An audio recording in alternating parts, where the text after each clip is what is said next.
Like I said, thank you all so much for coming. My name is Megan Wyman.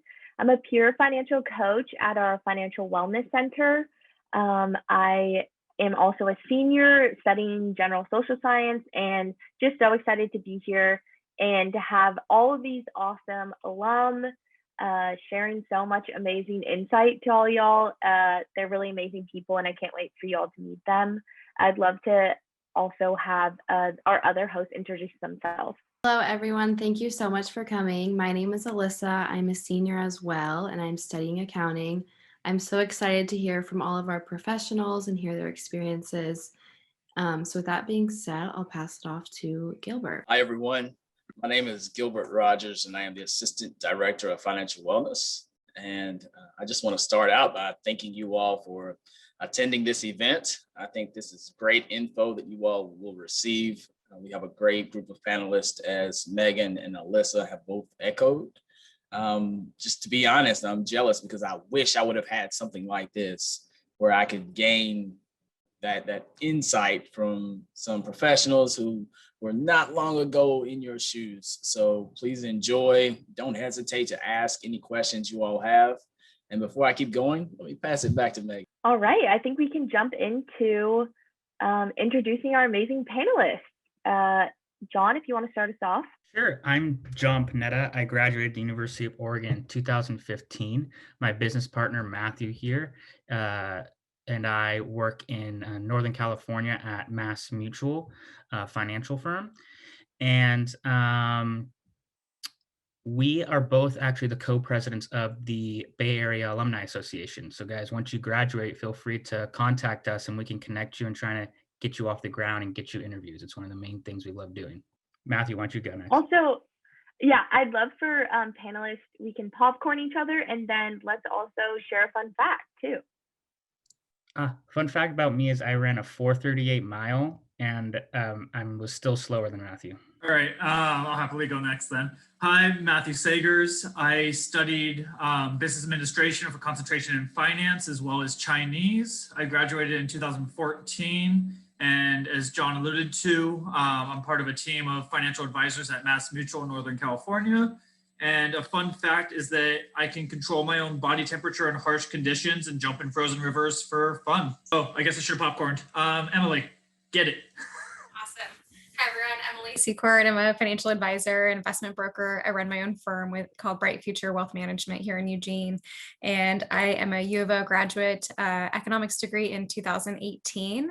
And fun fact, I've been scuba diving with sharks, which was really scary, but also really cool afterwards. And I'll pick Tyson. Thank you. Hello, everyone. Very cool to be here. My name is Tyson Wooters. I work for a company called Edward Jones. I'm a financial advisor. I help people reach their goals. It's a very cool company, very cool job. You should look us up if you're looking for a job, even if you don't think you want to work in finance. It's amazing here. I have a bachelor's degree in music education from the University of Oregon. So you do not need a finance degree to work here. I graduated in 2003. I taught in Salem Middle School and High School band, and then I was a motivational speaker for about 11 years, traveled all over the place, did a lot of things. It was very, very cool. And then it became clear that I was not going to retire from that line of work. So now I'm at Edward Jones. And my fun fact is that you can see me on the sideline at Autzen Stadium, allegedly, when there is a game that we can go to, because I still work with the band and do the leadership training for them and stuff. So, hi, everyone. I'm Tribeca. I graduated in 2015 with my bachelor's in accounting and economics, and then in 2016 with my master's in accounting. But I actually work in merchandising now at Figs. It's a startup in Santa Monica. And a fun fact is I've run a marathon and 3 half marathons. Well, thanks you all so much for sharing. We're also so lucky that this is partnered with the Lundquist College of Business. So Stephanie, if you'd like to introduce yourself as well. Yeah, thanks, Megan. Stephanie Peel. I'm a professor of practice in the School of Accounting. And as part of my role in the Lundquist College of Business, I work as a faculty liaison and advisor with the Financial Wellness Center. So we've had a terrific April financial literacy month.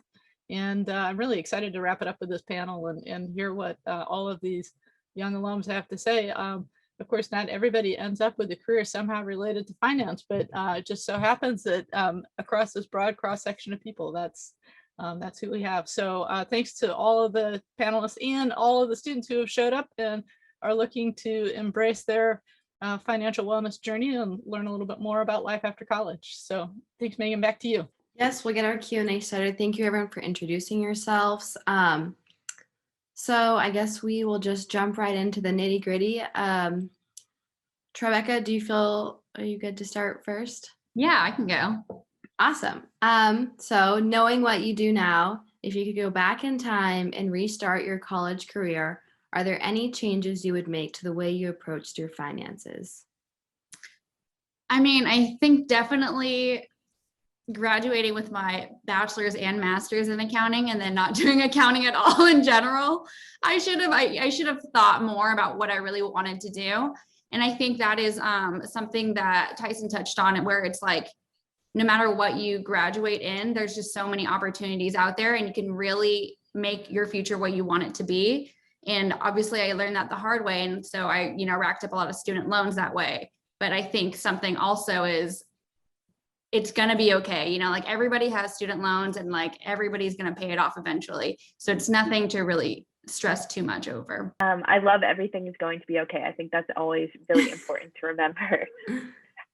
Next, Matthew, I'd love to ask, what would be your advice to a student graduating this spring and who will be embarking on their journey to making financial decisions with their own money, maybe for the first time? This is one of those rare times in life where you likely have very few commitments and things tying you down to one place or location. I know it sounds super cliche, but your early years out of college, they should be focused on trying as many new things as possible, building as many life experiences as possible, because once you get older, it's a lot easier just to make up excuses for why you shouldn't go and take a risk on yourself. You're young, likely not going to be making your full potential of income right out of college anyway. So to give you a little bit more background on me, when I left college, I made the decision not to go straight into my career of financial planning that I'd planned. Instead, I got a job working as an English teacher in China. And during my few years that I lived in China, I took a very yes man approach to my travels. If something put me out of my comfort zone, then I'd do it. That said, I almost died a few times from that, and it led me to a very long rabbit hole on a spiritual journey of meditation and jumping in frozen rivers in Poland for fun. But to answer the original question of how that all relates to having to make financial decisions with your own money, it's simple. Choose to invest in yourself. Invest in having life experiences that set you apart from others, but that also open your mind and teach you mental flexibility. So for those of you that are afraid or don't think that you can afford to travel, seek out overseas jobs to get the employer to pay for you to be in their country so that you can have those experiences. That matters in interviews. Just to let you know, just those life experiences, you throw that on an interview, it just goes straight to the top. So yeah, definitely. I love a life resume, definitely. Emily, I'd love to know if you have anything to add with that question. Sure. And I just really love how, Matthew, that you put that. It's like, you've just got to get out there and go explore the world and see what the world has for you and what you might want to go out and create yourself if you can't find it. So I think for me, I'll add kind of some more like practical pieces, I guess. So like go explore the world and go see what else is out there for you. But also don't get overwhelmed, right? Because it's really a big, exciting journey. And so if you come at it, looking at it from this really abundant, like wonderful opportunity mindset, it's going to feel so different than if you start out by saying, oh my gosh, now what do I do about my student loans? Now what do I do about interviewing? If you let yourself get overwhelmed, you will be overwhelmed. And if you look at it as like this really amazing opportunity to just create this life that you've been working so hard for, it feels really different. And you can kind of embrace sort of the scary parts or the parts that might feel overwhelming otherwise. So I would just say, get organized, get to know your resources, get a sense of who you are and what you're wanting to accomplish, and then just go try a bunch of different things and see where you really find that fit.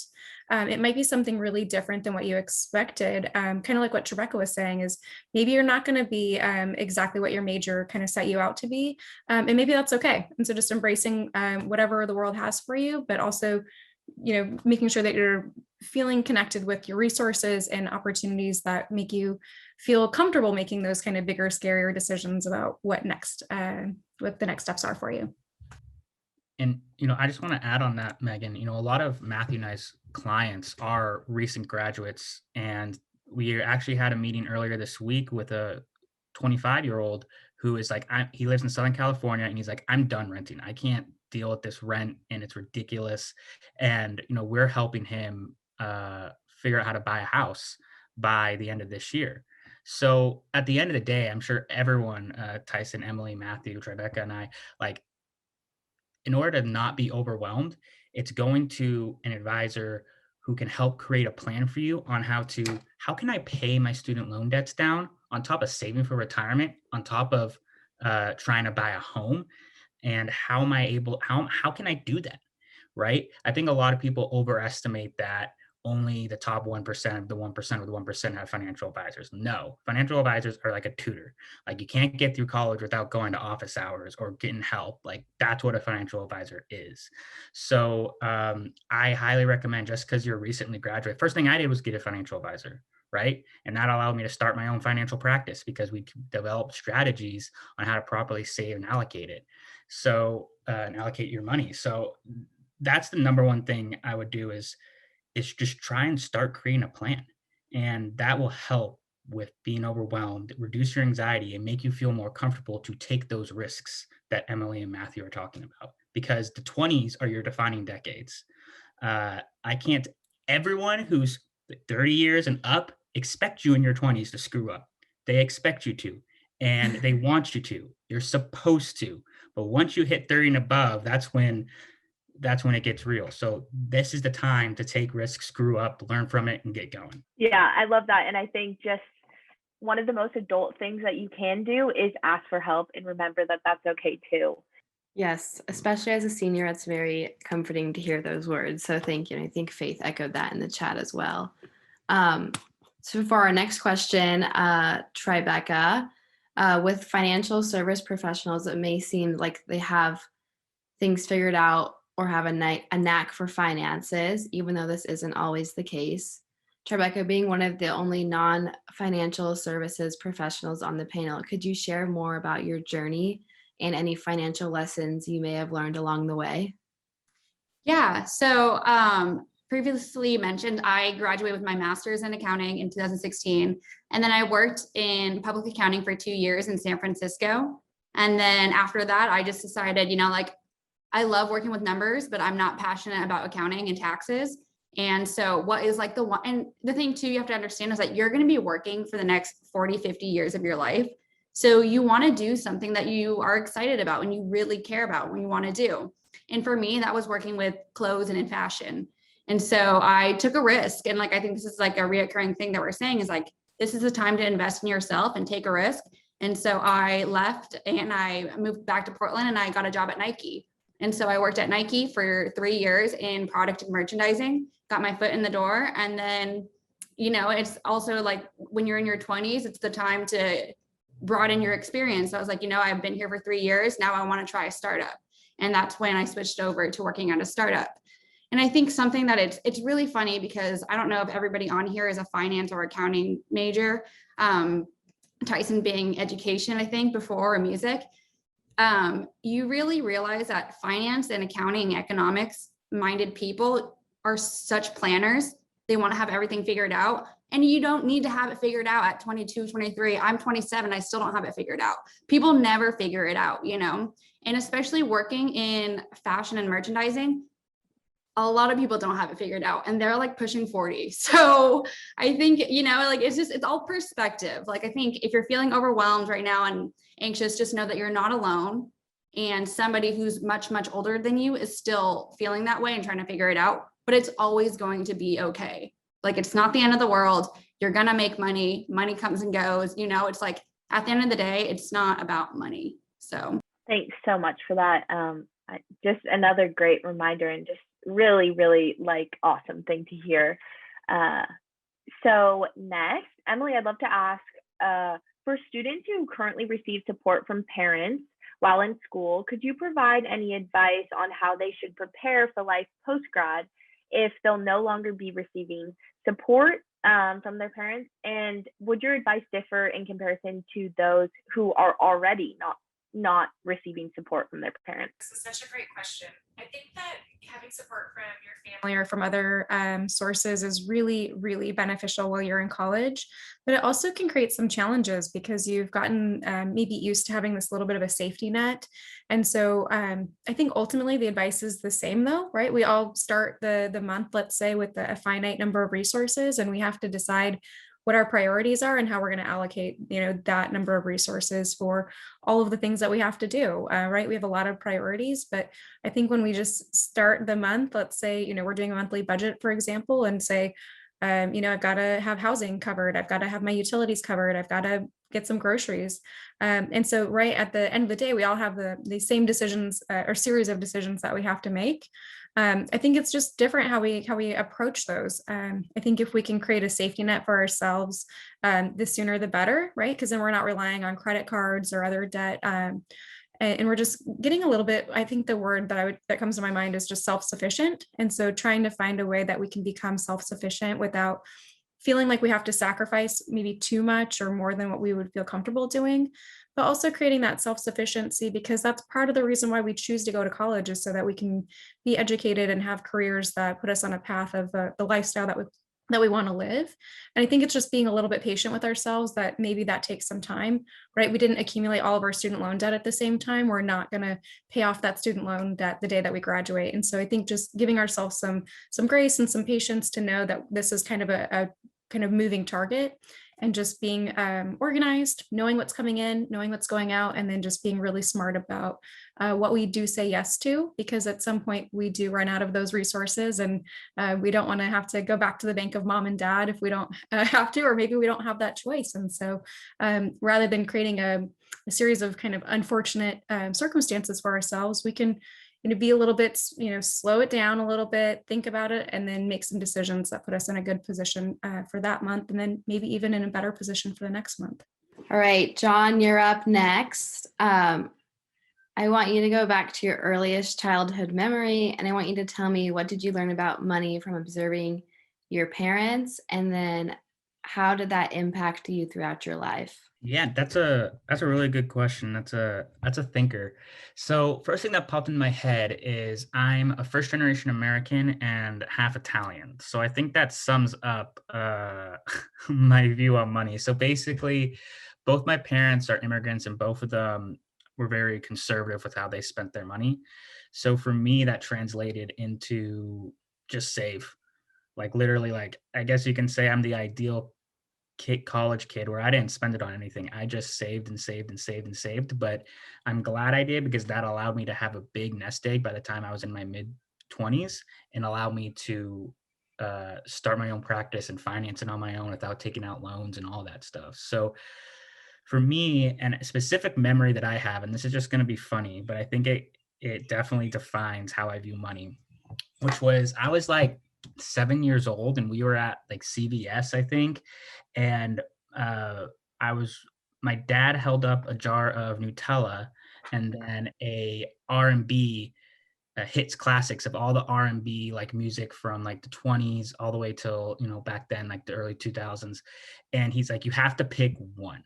And in my head, I'm like, well, I'm going to probably finish that jar tonight. And then I'm always can go back and get more. But this was like, but this R&B thing, like it's never been in the store, and it's probably not going to be there for forever.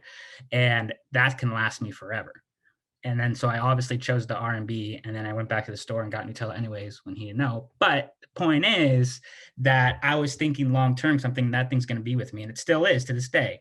So, I mean, I think for me, it really goes, I'm very more conservative and not, don't think the things that like what marketing and what commercials say make you happy, like actually will make you happy. But I am very more liberal with my money when it comes to investing in relationships, whether it's business relationships, personal relationships, and all of that. When it comes to helping an individual reach their goals, I'm more liberal with my money versus more conservative when it comes to the tangibles, right? Computers, Macs, Xboxes, video games, all that stuff, cars.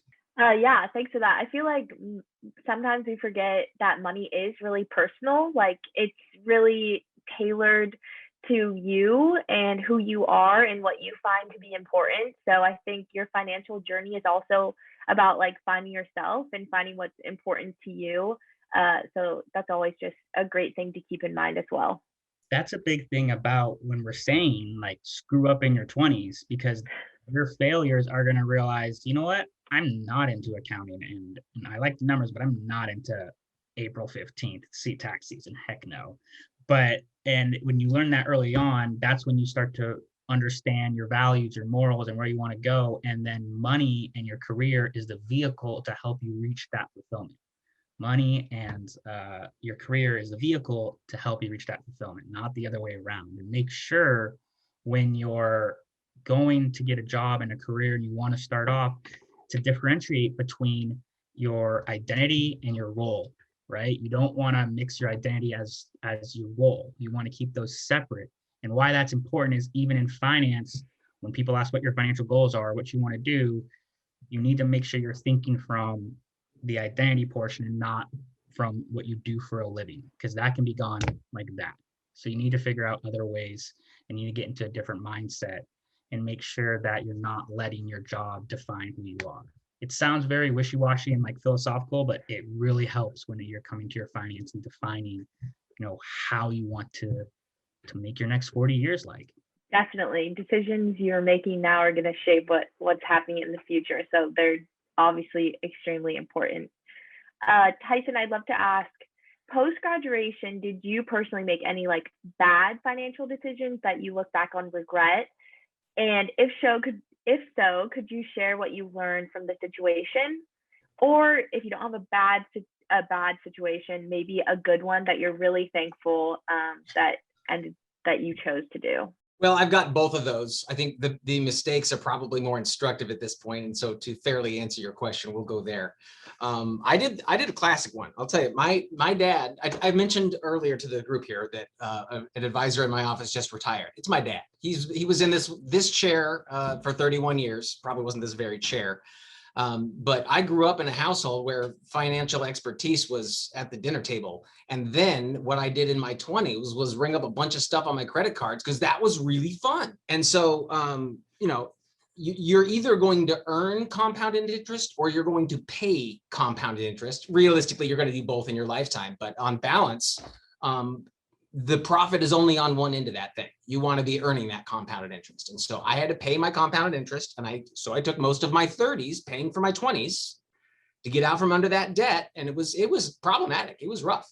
And then started following a rule, which was any new money coming into my life, I get a raise, get a gift, an inheritance, whatever, new money on the way in. Half of it is for me. I can do something fun with it. I can buy something cool. The other half disappears. It's for future me. Future me. I pay myself first because let's be real. If you call yourself up 20, 30, 40 years from now and say, hey, should Megan put in more or less money for her retirement accounts right now? What do you think, Megan? Well, Megan's going to say everything. Eat beans and rice for the next 50 years so that I can be rich when I'm old. So yeah, I spent too much money on doing fun things, and it took a lot of work to get out from under that mound. And I didn't, declare bankruptcy or have to do anything like that. But I would have a lot more money now if I'd just been smarter and made a long-term decision instead of a lot of short-term ones. Long-term decisions. That's a good thing to keep in mind. Matthew, I don't know if you want to add about one of your experiences. Yeah, to really start, I don't really believe in regrets as much as learning moments, learning experiences. That said, I'd say don't stay at a job if you aren't happy, period. So I loved my previous career of 9 years in fitness. I absolutely loved my clients. I made very comfortable money with where I was at. That said, the work environment changed and it became super toxic to the point where I was unbelievably stressed. I was having a panic attack every other week. And I spent way too long talking myself out of leaving that company because the money was good and because I loved my clients. I just kept making excuses to stay there. But at the end of the day, I felt broken. I was unhappy, maxed out on stress for no good reason. So, my advice, don't be afraid to start completely over in something entirely new. It's terrifying, but at the end of the day, staying in that bad environment is going to be much worse than taking a risk on yourself. That said, some words of advice: if you do decide to start over in something completely new, I recommend finding who is the best and brightest in that field, in that firm, in that company. And once you find them, do everything in your power to make them your mentor. And after you get them as your mentor, then find the second and third smartest person and do the exact same. And be open to learning different approaches and continue to strive to better yourself. Because at the end of the day, the learning never ends if you don't let it. Awesome. Thank you so much. Tyson, I like that you're either making compounded interest or you're paying it. That's a good one-liner. I like that. Alrighty. Let's see. John, back to you. We've kind of talked about this a little bit, but I understand that you did not graduate with a major that is typically aligned with financial advising. How would you describe your journey from college to a profession that may not align with your major, and any advice you have? Yep, that's a great question. So I graduated with a political science degree, and finance was the last thing on my mind. I may have not liked to spend money, but I had no idea like what a 401k or Roth was. I just don't want to spend money, but I'm willing to put it into those accounts to invest in future me. But my journey, the reason why this whole time I've been talking about like 20s is basically an excuse to do it. It's true. Like that's what you need to be doing, because when let me talk about the last 2 years on how I got into this business, and then I can maybe talk about the other side. But basically, I was cold calling for a 401k firm in Silicon Valley, and I was cold calling CFOs about their 401k. I actually enjoyed it. My goal was just to make them laugh, and then they typically set a meeting like, "Okay, yeah, you're hilarious," and I was making good money. Like I was making fantastic money, just cold calling. But my friend who's an estate attorney who partnered with some people at Mass Mutual was just like, dude, you're wasting your talents. Like you're just gonna be sitting there making cold calls. Like you're an entrepreneur, you need to just do it. And he did that for 6 months. He called me once a month and tried to convince me to join like Mass Mutual. And he didn't work for Mass Mutual, but he knew my talents. And he's 35, he has 2 kids. Like he's just looking out for my best interest. And he said this to me which was, dude, you're 24 years old. You have the least amount of responsibility today. The older you get, the more responsibility you're going to have. If you can do this for 2-3 years, if it doesn't work out, you still have 40 years to find a career that works for you. And that's what I'm just like, screw it. Like, all right, fine, let's do it. What's the worst that could happen? Right? Like, let's really think about it. What's the worst that can happen? So that's like the last 2 years on how that decision came to be. What I did before that was, I interned for 2 United States congressmen, Congressman DeSanya and Congressman Swalwell. And when I was interning for them, I was in charge of Capitol tour duties. And that's when I realized I love being around people and not behind a desk staring at a screen or writing legislation that's never going to be on the floor. So I was just doing Capitol tour duties. And when I was doing them, the constituents absolutely loved it. Like one person wanted to pay me, which is very unethical.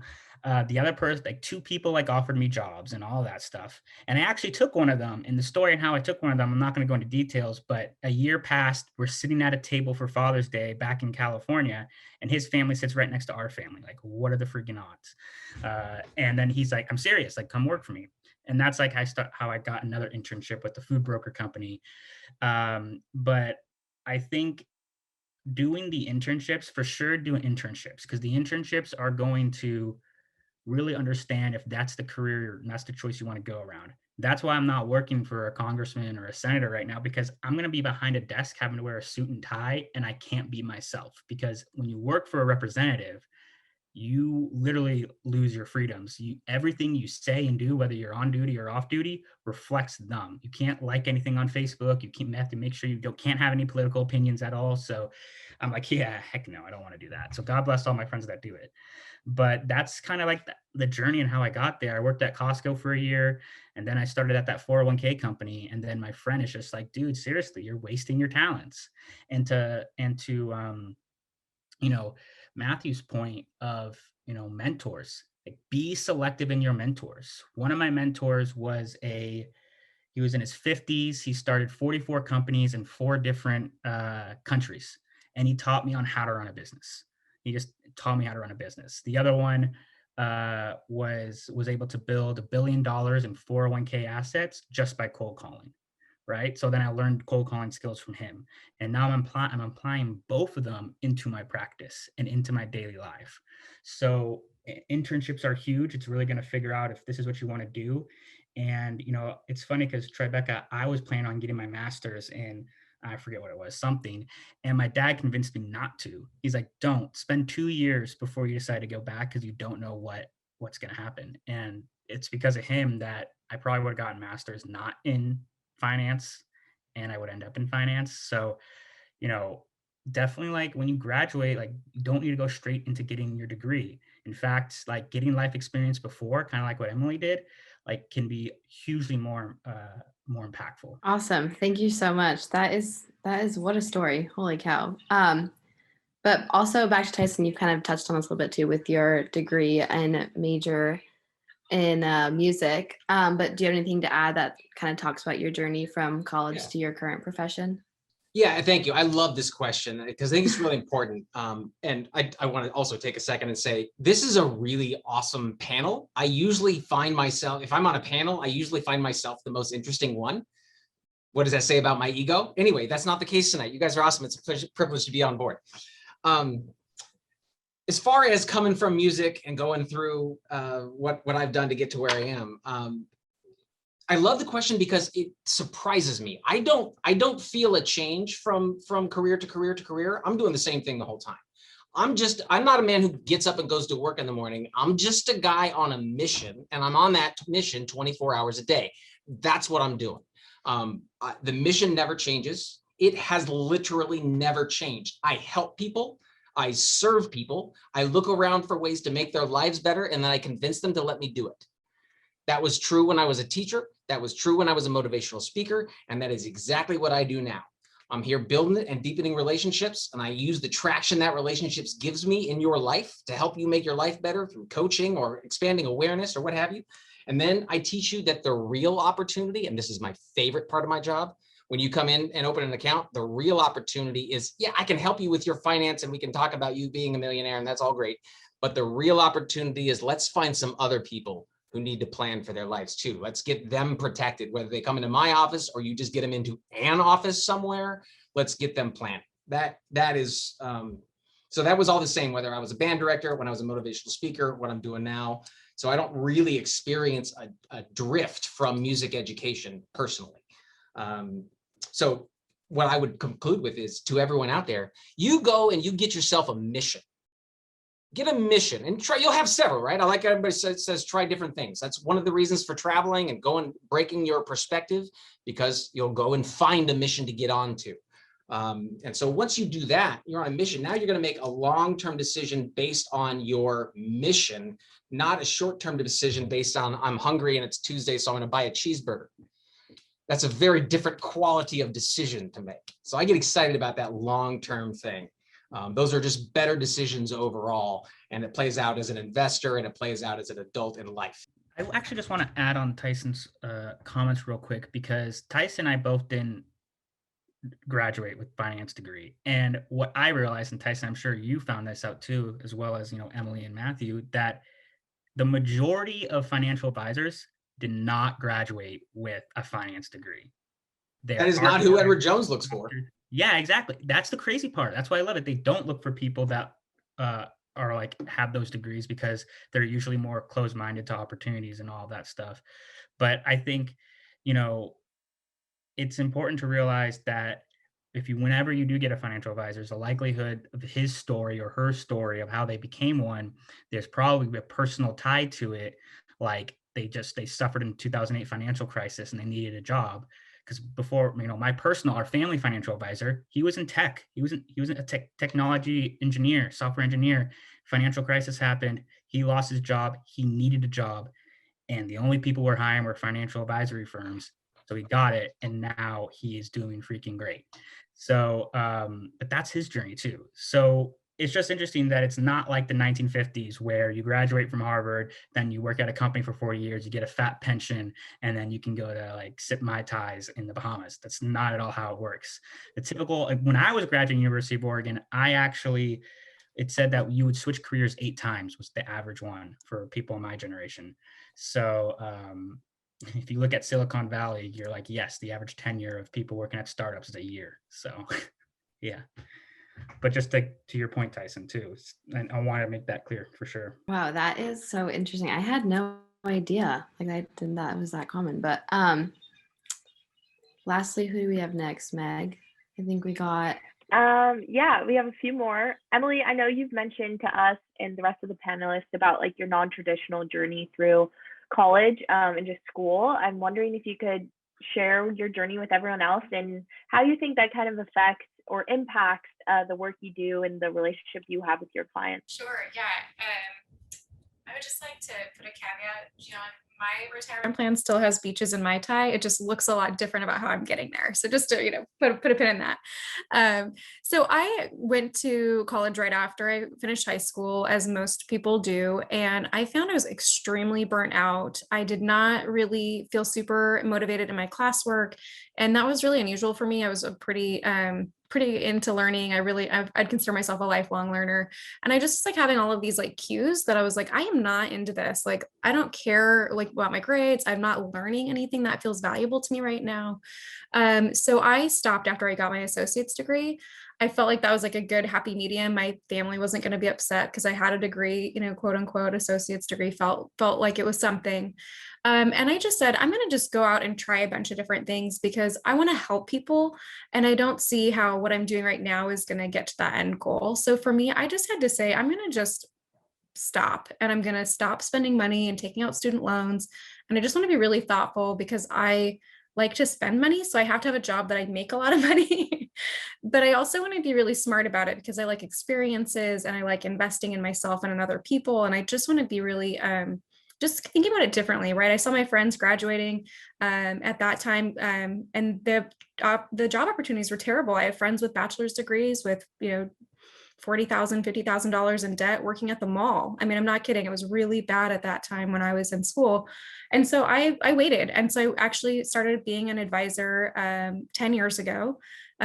I don't know how, I'm not that old, but time flies. So 5 years in, I decided I was going to go back and finish my bachelor's degree and get my certified financial planner designation. And just, it felt so different because I was really motivated. I really cared about the information. I really saw how it was going to play out in the rest of my life. And so that was really helpful for me to get some insight. Like the classes were really compelling. And I think if you're paying attention to your reaction to the information that you're experiencing at that moment, it gives you a pretty good opportunity to say, hey, I'm onto something here, or you know what, I don't see how this is going to be something that I want to fit in the rest of my life. So for me, I think that's really played out for my experiences with just, I really love hearing how people get to where they are and to the decision-making process that they've gone through, because it really makes us who we are. And I think there's always an opportunity to be flexible and to find another solution. And so for me, I love like solving puzzles for people. So to me, it's like, come in, give me your most complicated, frustrating situation, and we will figure it out. Like there is always a way. It may not happen overnight. It may not feel super good, to get started. But I find that when you just like lay it out there and say, this is what's going on and this is what I want, this is what I wish I could be doing right now, you automatically, like your mind starts like trying to resolve it. And if you just like keep doing the same thing over and over, Matthew, I think you said it really well, actually, of just like, why are you staying in this job that you hate? Like if you've gotten everything that you can out of it, like that job's not loyal to you. Like you have to be loyal to yourself. And I know that sounds really selfish initially, but if you're not happy, you're not pouring in your best work. And if there's an opportunity for you to find something that really fulfills you, I mean, isn't that really, we go to college to get a good job and to make money, but that money is just a tool. So if we can go find something that fulfills us and helps us maintain the lifestyle that we really are looking for, I think that's huge. And I think it's absolutely possible for every single person. So that's my mission, Tyson, to steal your word. We have to go after this stuff and be like, we get one life, like, let's do it well. And I think that non-traditional student piece, like, just helped me be super open-minded about things. That's so amazing. Thank you for reminding us to stay open-minded and doing, I think it's important to do what's best for yourself. And I don't think we're told that enough.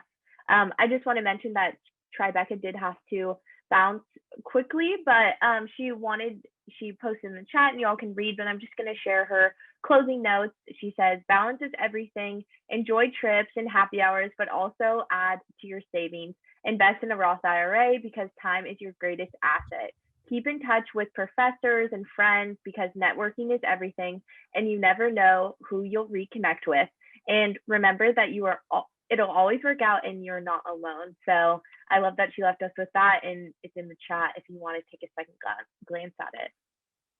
I second that with professors. Professors will write you recommendations. I have one hung up on my wall from the Professor Craig Parsons, who's the head of the political science department. At the time when he was my professor, he was not the head, but he ended up being the head, and he wrote me a fantastic letter of recommendation. So definitely keep in touch with your professors. They will go above and beyond for them if you really dedicate yourself to their classes. They definitely notice it because no one does. Like, a lot of students don't. So if you do, you're going to be a standout. Yeah, so if you're a financial advisor and you're in an economics class and you're just totally nerding out and have all these comments and questions, yeah, it definitely was a different experience than the folks who are sitting around kind of like trying to say like, oh, this is interesting, but I don't know how it applies to my life yet. So it definitely gives it a different flavor and really creates some good conversation that might stick with you for the rest of your life. I just want to add something real quick. So Emily, I want to come back to you for a second.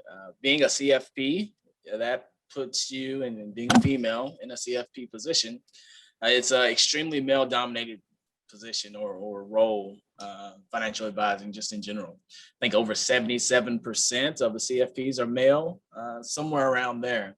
So I've had conversations with various peer financial coaches who may be interested in going into that profession. Could you provide any tips on, getting in and working with clients and getting used to that client-facing role in financial services? Could you share just a few tips with a few of the students out there? Sure. Well, first of all, this is the absolutely best career in the world. I think it provides a really amazing work-life balance. It really puts you in a position of being able to educate people, but you're really, they're your peers. And so it's like, I have clients, I'm like, I would just like love to go grab a beer with them. It's just, you get to learn like these really amazing people and you're just plugging in and helping them resolve an issue in their life. Right. So I go to the doctor and they tell me that I need a knee surgery or something, right? Like, I'm not going in and telling them how to do the knee surgery. But when somebody comes into our office, it's like, we're the experts and we get to plug in and say, here's what you need. Here's how we resolve that. Maybe it's not a knee surgery. Maybe it's a Roth IRA. Maybe it's a 401k. Maybe it's maybe it's somebody telling you that you should start your own business. So I think for me, I would say, don't be afraid and don't be intimidated. I was very terrified because I knew it was a pretty high turnover rate. But I think the industry is changing. I think that we're recognizing that we're losing good people because we're not giving them enough support, and absolutely finding a mentor or somebody that believes in you. And also putting yourself in a position financially that you can kind of weather the storm a bit. When I told my now husband that I was going to be an advisor, he was like, okay, great. I don't think he knew what it meant. I was like, okay, like, we're going to struggle for a while because this is going to be like something that you have to progress through, right? It's not going to be like, this fantastic experience right away. And so we just, even now I'm 35, 10 years later, like, we still maintain, sorry, my dog's getting a little grouchy over there. We still try to maintain, like, let's live within our means and just be really financially responsible so that we can go do all of the cool things that we want to do. So I think just being financially, conservative, just not overdoing it, living within your means, not being afraid, not being intimidated, finding some good mentors, and just don't be afraid to pick up the phone. If somebody said, hey, Emily, I'm interested in what you do, besides my dog who doesn't want me to talk anymore, if somebody called my office and said, tell me more about being an advisor or more about the financial services industry, I just want 15 minutes of your time, I would absolutely say yes. And I would imagine that everybody else on the panel would feel the same way. That's one thing I encourage to do.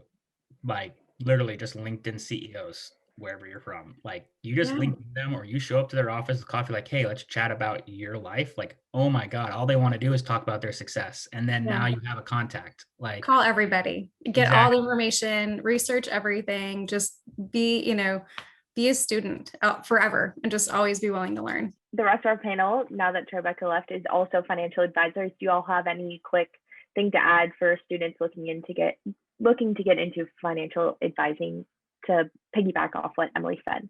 Mentors are huge. Like Matthew said, for Matthew, his business is a financial family practice. That's what I'm trying to say. A lot of F's there. And his older sister actually runs the practice. She's 17 years in, and our business philosophies are very similar. And I think without her, I would have left like a year ago. She is a pit bull. She's amazing. And she also is the one that like encouraged me to do the things that no other advisors were doing. And I think I think that is big. So if you're interested in financial advising, like you just got to talk to all the advisors and really try and figure out which matches with your philosophy and your morals, because that is what's going to click and what's really going to make you take off. And trust your mentor too.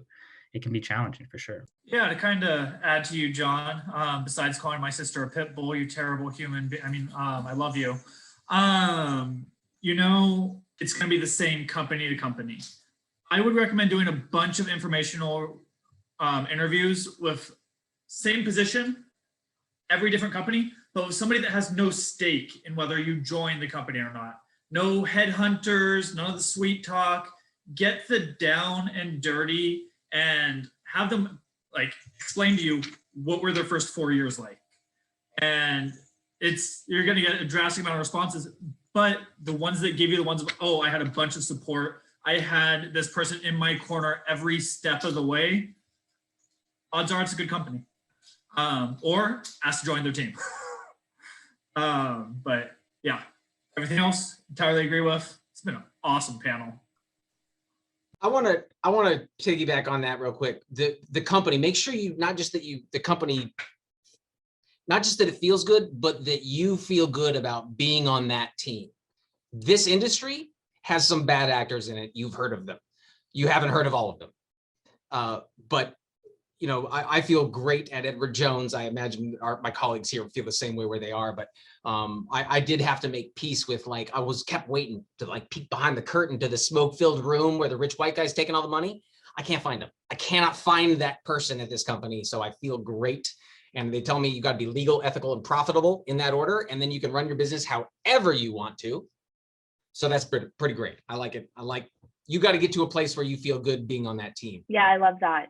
And I know we are running out of time, but we definitely want to ask this final question. So panelists, if we could make it a one-liner or just a really quick response to what is the one thing you wish you would have known about finance as a senior in college?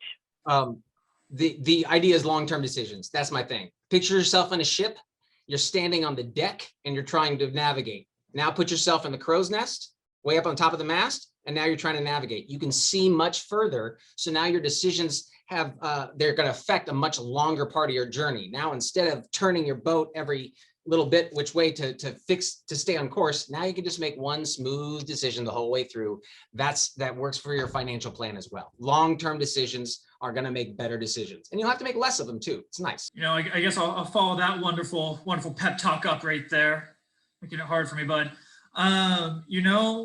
I'd say putting your ego and leaving it at the door and not being afraid to ask the experts for help.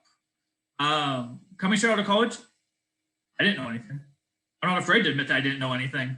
But going to somebody that does know everything, or much more than I do, made huge benefits for how I was able to position myself with the plan and the strategies. I'll go, Jen, if you don't mind, because I have another meeting at 6:30, so I got to jump off here shortly. But for me, I think if I were a senior in college, the first time I just finished my associate's degree, it would be a lot different than if I was answering this as a senior, as a non-traditional student.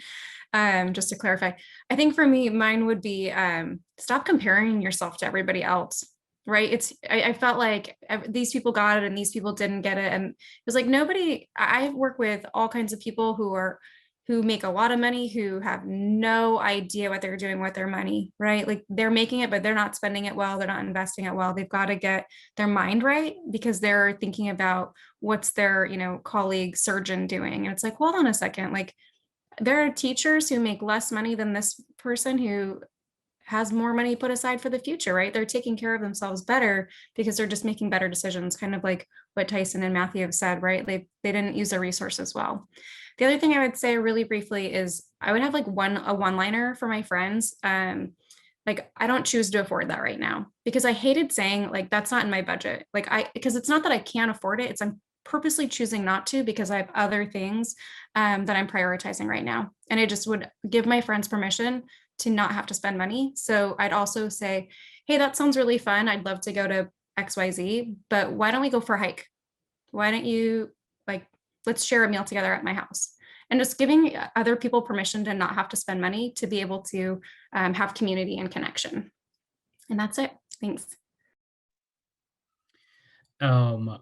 Shoot, I had it in my head. It was to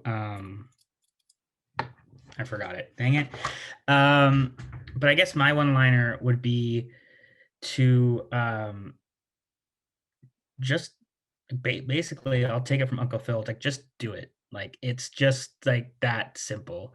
Like, you just got to do it and you got to put yourself out there. And I'm sure for a lot of you, this seems like I'm saying exactly what probably other people have told you, but it's because it's true.